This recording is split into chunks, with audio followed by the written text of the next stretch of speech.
اجازت نہ ہو تو نہیں پڑھ سکتے۔ فرمایا یہ اذان ہوتی ہے حی علی الصلاۃ، آؤ نماز کی طرف، حی علی الفلاح، آؤ دوڑو کامیابی کی طرف۔ فرمایا کامیابی کہاں سے ملے گی؟ وہ کامیابی اللہ تبارک و تعالیٰ کی پاک بارگاہ میں سجدہ کرنے کی وجہ سے ملے گی، اللہ کی پاک بارگاہ میں جھکنے کی وجہ سے ملے گی۔ یہ 8 دنوں بعد، یہ 8ویں دن کا یہ جمعۃ المبارک، جسے ہم محض عام سمجھتے ہیں، جسے ہم ایک جو ہے وہ عام نماز کی طرح سمجھتے ہیں، اللہ اکبر، اگر ہم اس کی فضیلت کو جان لیں، اگر ہم اس کی فضیلت پر عمل کر لیں، اللہ اکبر، ہماری دنیا بھی انشاءاللہ سنور جائے گی، قبر و حشر بھی سنور جائے گی۔ فرمایا گیا جمعۃ المبارک کی فضیلت کے بارے میں،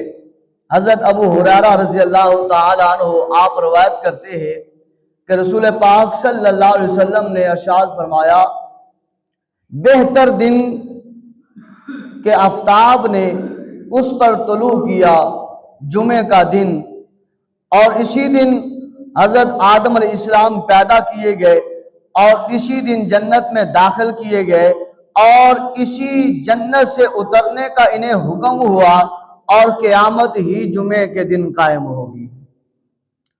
یہ فضیلت جمعۃ المبارک کی بیان کرتے ہوئے تیرے میرے لجپال نبی صلی اللہ علیہ وسلم نے، آقا دو جہاں صلی اللہ علیہ وسلم نے اپنے ان لب اقدس مبارک کو ہلایا ہے جن کے بارے میں فرمایا گیا ہے کہ محبوب اس وقت تک تو بولتے ہی نہیں ہے جب تک کہ اللہ تبارک و تعالیٰ کا امر نہ آ جائے، الا وحی یوحا، جب تک کہ اللہ تبارک و تعالیٰ کی طرف سے وحی نہ نازل ہو جائے۔ میرا محبوب تو اس وقت تک بولتا نہیں ہے جب تک کہ میرا امر نہ آ جائے، میرا حکم نہ آ جائے۔ تو یہ فضیلت ہے۔ فرمایا یہ جمعۃ المبارک ایسا عظمتوں والا دن ہے کہ اسی دن اللہ تبارک و تعالیٰ نے آدم علیہ السلام کو پیدا کیا ہے۔ سب سے پہلے انسان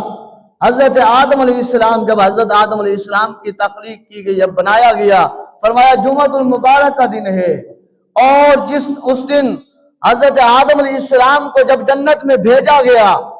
جنت کے محلات میں بھیجا گیا، جب جنت کے رحمتوں اور برکتوں والے خزینوں میں حضرت آدم علیہ السلام کو داخل کیا گیا، جب جنت کے مقامات کو حضرت آدم علیہ السلام نے اپنی آنکھوں کے ساتھ، سر کی ان آنکھوں کے ساتھ مشاہدہ فرمایا، تو فرمایا